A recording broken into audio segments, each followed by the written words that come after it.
Hey JDM crew, if you're new to the channel, welcome, and we do inventories just like this, and if you're interested in this vehicle or any others, just contact our sales team, info at JDM-EXPO.com. Hit us up on any of our social media contacts, direct message us and all that good stuff, and they'll be able to take care of you. So I'm going to introduce this here in a second. We've got this 1994, made in April, so it is eligible for import, Toyota Celica GT4, which means it is turbo, 2.0 liter, with all-wheel drive.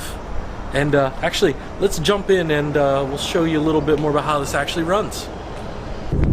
It's definitely really comfortable, that's for sure. We have the Momo steering wheel, which has a really firm feel for the steering, to be honest.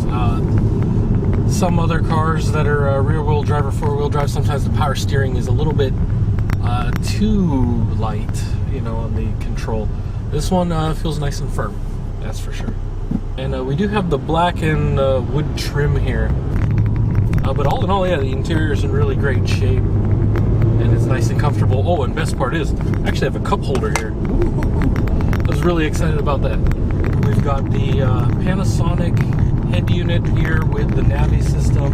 We've got Carrozzeria speakers and everything all around, so it's a little mismatched, but hey, it sounds good if you're concerned about that, but it's definitely not stock. Yeah, I've got the little boost gauge here, got a Grady turbo timer. As far as I know, those are pretty much it for the mod. This isn't really modded much at all, which is great. We've got just some rims on it and a couple of these little doodads, and that's it. It's got 79,000 kilometers, so quite young, which is great. So it is manufactured in April, so it is eligible for U.S. import. Good thing is the price hasn't really risen too much on these. Yeah, definitely when I get up on the boost, it's really nice, smooth. It's the 2-liter. Alright, and while I'm cruising around here, though, we can definitely give it a little bit of power through the gears here.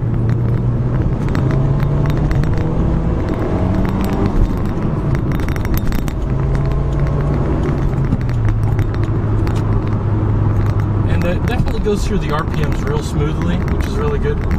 And I've had zero trouble with the clutch. It's OEM style, definitely feels it has a lot of give, so no issues with that. And with this four-wheel drive, it actually runs really nice.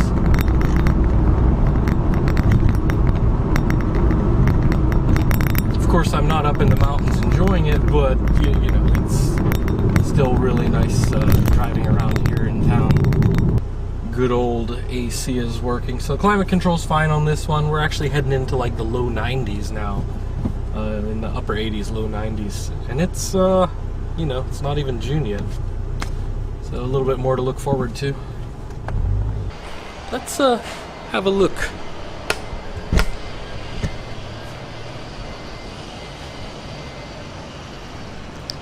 And so this is definitely recognizable around the world.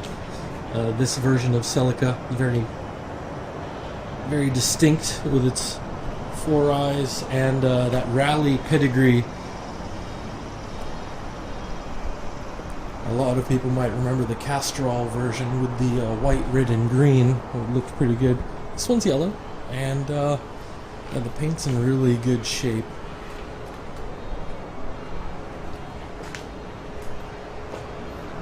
And so the previous owner not only changed the wheels, but they also have the spacers on here, so it just fits flush all around. They're all the same size.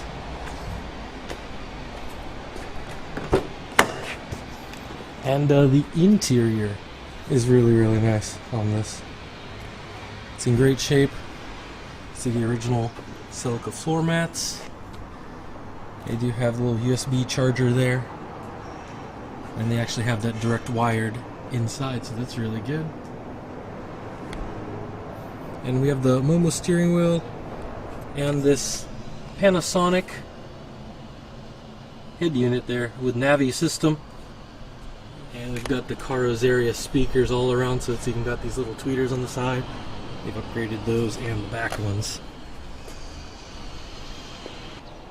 Yeah, so the upholstery's looking really good on here. Quick look in the back.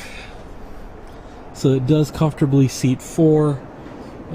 Maybe not so much in the back, but it's a bit roomier than other vehicles.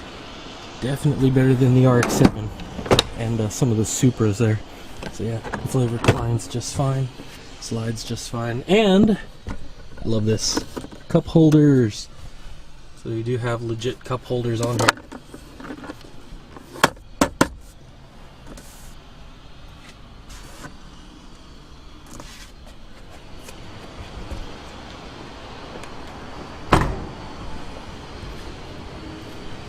And we'll get to the trunk space in just a moment and the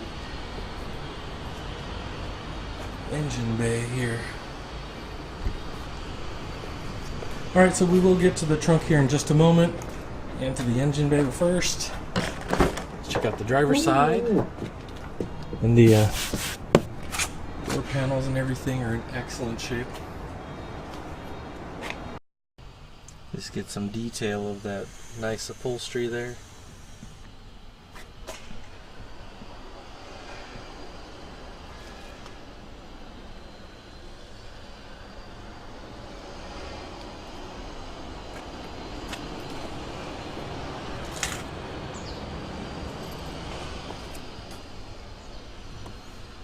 And so we got the boost gauge, Greddy turbo timer right here, and the mileage, 79,194. So that'll be about 79,200 whenever I get back, something like that. And only 79,000 kilometers. Barely get. Oh, well, I'm gonna pump the trunk there and pop the hood. Yeah, we do have some aftermarket pedals there.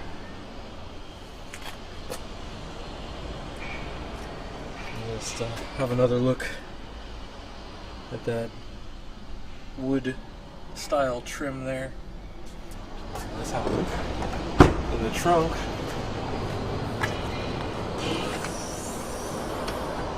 And so it has an OEM strut bar already built in, so that's good. You can kind of see there. Has its own cover and everything. This is pretty nice. OEM original stuff. You have the jack back here.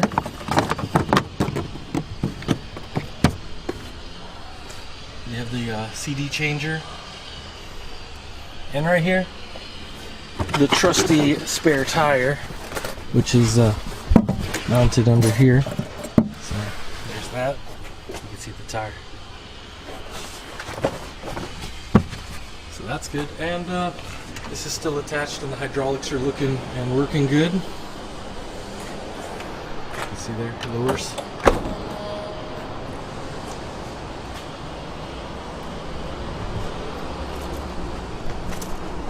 And we'll have a look at the engine bay with the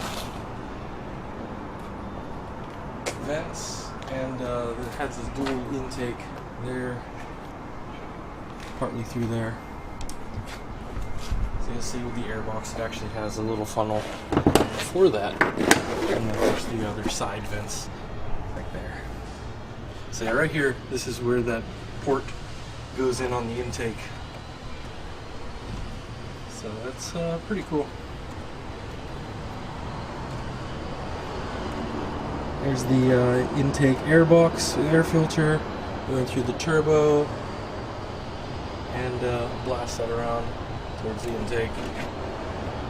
It's all good. Some real good performance out of the 3S GTE. That good old engine that's in this, as well as the MR2. You see they also have a grounding kit there. So they help reduce some of the electrical noise and have some more contacts so the electrical components aren't working so hard. It's a nice little performance boost there. If you've ever put that on an engine that has a bad ground, you'll see a huge difference. So yeah, pretty much it's OEM. Oh, by the way, the reason why I mentioned that port is because of this, the twin entry that they're talking about. Pretty cool.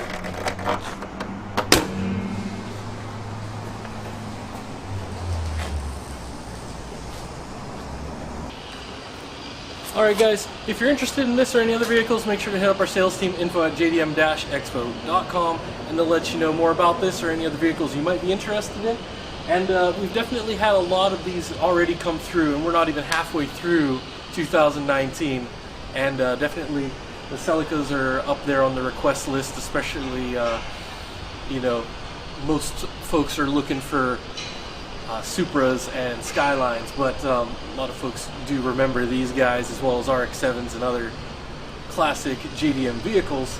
And I notice a lot of folks actually been asking about Silvias as well, since at least in the States the price of 240s have already gone up higher than what you can get a low mileage Silvia for, but those are picking up too, so I just don't know what's going on with the market, guys. But our sales team, they can let you know more about that, and I'm just here to show you these. And as always, thanks for stopping by, and check out our other videos if you're interested in other JDM vehicles, and we'll see you guys in the next video. Take care.